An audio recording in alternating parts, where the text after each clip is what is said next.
Hello student, स्वागत है आपका एसके क्लास मुस्कान में। तो आज हम तुम्हें जैसा कि पता है कि पार्ट 1 में हमने सारे फार्मूले चैप्टर 8 तक जितने भी फार्मूले हैं वो सब डिस्कस कर रहे थे। ये पार्ट 2 है आपका। इसमें हम बाद बाकी जो बचे हुए चैप्टर्स हैं उनके फार्मूले को डिस्कस करेंगे, क्योंकि वो वीडियो जो ज़्यादा लेंदी हो गई थी या ज़्यादा लेंदी और हो जाती है अगर हम पूरे डिस्कस करते थे, तो इसलिए हमने पार्ट 2 बनाया।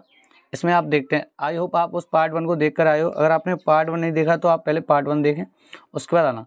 तो चैप्टर 8 तक उसमें डिस्कस हो गया था। Now chapter number 10।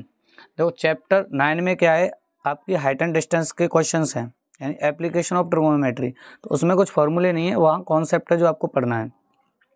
तो अब चैप्टर 10 पे आते हैं। तो चैप्टर 10 में भी आपका कोई फार्मूला नहीं है, कुछ थ्योरम्स हैं। थ्योरम्स क्या हैं साहब? मेनली आपकी दो ही थ्योरम है। पहली थ्योरम तो ये है, टेंजेंट्स आर इक्वल। मैं थोड़ा सा समझा देता हूँ। जैसे कोई सर्कल है और बाहर के पॉइंट से अगर इस सर्कल पे दो टेंजेंट ड्रॉ कर दिए जाएं इस तरीके से, ठीक है, ये यहाँ सी मान लेते हैं, ये यहाँ मान लेते हैं सेंटर। ये सर्कल है और सर्कल पे अगर दो टेंजेंट इस तरीके से ड्रॉ कर दिए जाएं तो ये जो टेंजेंट है इनको टेंजेंट बोला जाता है। ये वाले टेंजेंट, ये टेंजेंट क्या होते हैं? इक्वल होते हैं। एक तो थ्योरम यही है आपकी कि किसी भी एक्सटर्नल पॉइंट से, बाहरी पॉइंट से अगर इस पर कोई स्पर्श रेखा यानी टेंजेंट खींची जाए तो वो क्या होती है? इक्वल होती है। जैसे कि ए बी बराबर ए सी होगी। आपको ये चीज़ आपको ध्यान रखनी है। अगर मैं बात करूँ तो ये शॉर्ट में लिख दिया मैंने, टेंजेंट परपेंडिकुलर टू रेडियस। एक और चीज़ होती है, ये जो टेंजेंट होते हैं वो रेडियस पर परपेंडिकुलर होते हैं। मीन्स एक टेंजेंट और रेडियस, सर्कल की जो रेडियस है वो रेडियस और टेंजेंट के बीच में जो एंगल बनता है वो 90 डिग्री का बनता है। तो इससे भी बहुत सारे क्वेश्चंस आपके हो जाते हैं कि टेंजेंट जो होता है वो रेडियस और टेंजेंट परपेंडिकुलर होते हैं, मीन्स 90 का एंगल ड्रॉ होता है उनके बीच में। तो ये चीज़, दो चीज़ें हैं जो आपको याद रखनी मेनली इस चैप्टर में। बाद बाकी आप क्वेश्चंस की प्रैक्टिस करें, ज़्यादा से ज़्यादा क्वेश्चंस करें तो आपको चीज़ें क्लियर होंगी। अगर मैं फार्मूले की बात करूँ तो इसमें थ्योरम्स हैं, फार्मूले नहीं है। अब चलते हैं थोड़ा आगे। अब मैं बात कर लेता हूँ chapter number 12, that is area related to circle, यानी कि वृत्तों से संबंधित क्षेत्रफल। यानी जो वृत्त है आपका, जो सर्कल है उससे रिलेटेड जो भी है एरिया किस तरीके से निकलता है, वो सारी चीज़ें यहाँ डिस्कस करेंगे हम। जैसे सबसे पहले बात करूँगा सरकमफेरेंस की। तो सरकमफेरेंस होता है 2πr। पाई क्या है? पाई की वैल्यू तुम्हें पता ही है 22/7 या फिर 3.14 भी होती है। और क्वेश्चन में 3.14 दे तो आपको ये लगानी है, बाद बाकी आप 22/7 लगा सकते हो। आर रेडियस होती है। सरकमफेरेंस का मतलब होता है परिमाप या परिधि। परिमाप या परिधि बोलते हैं हिंदी में। तो वृत्त की जो परिधि होती है वो 2πr होती है। एरिया ऑफ सर्कल यानी वृत्त का क्षेत्रफल πr² होता है। Area of sector θ/360 into πr²। देखो कोई सर्कल है, अगर रेडियस और एक आर्क से जो जगह बनती है उसे हम सेक्टर कहते हैं। अगर तुम्हें दिखाई दे रहा है तो इस तरीके का सेक्टर होता है। इस सेक्टर का एरिया निकालना है तो θ/360 इंटू πr² होता है। थीटा क्या है?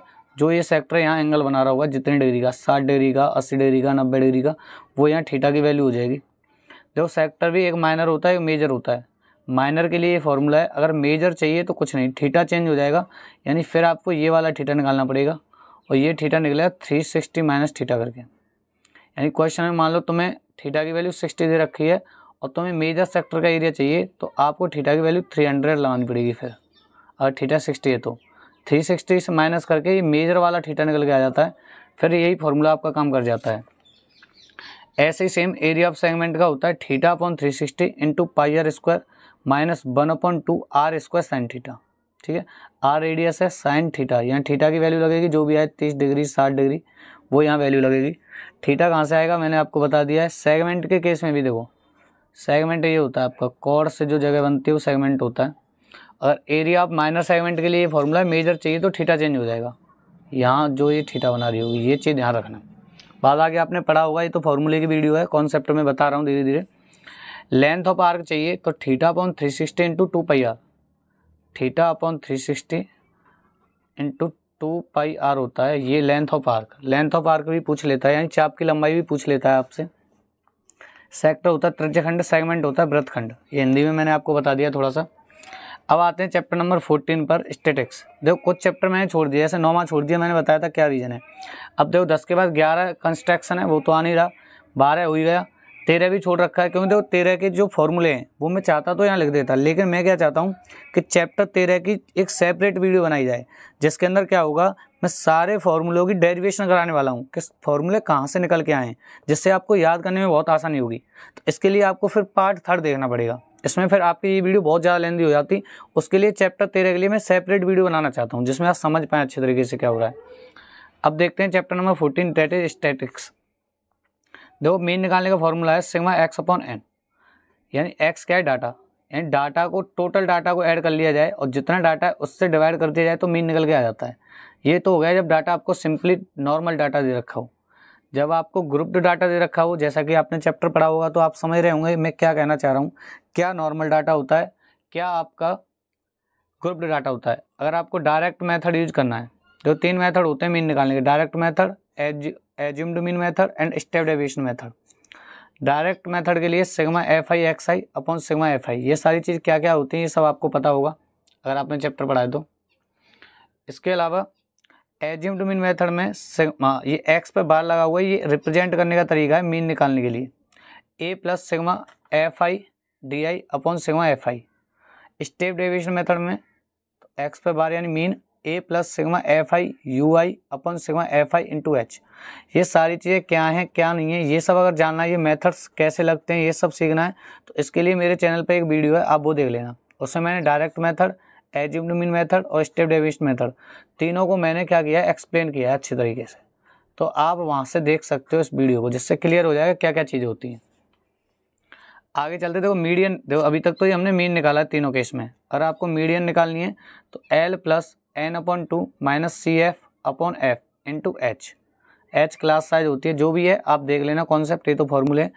मीडियन हो गई। अगर मोड निकालना हो, मीन मीडियन और मोड 3 चीज़ें हैं पूरे चैप्टर में। मोड निकालना है तो L plus F one minus F zero upon 2f1 minus F zero minus F2 into h. ये क्या है क्या नहीं है ये सब भी आपको चैनल पे वीडियो मिल जाएंगे, वहाँ से आप देख सकते हो।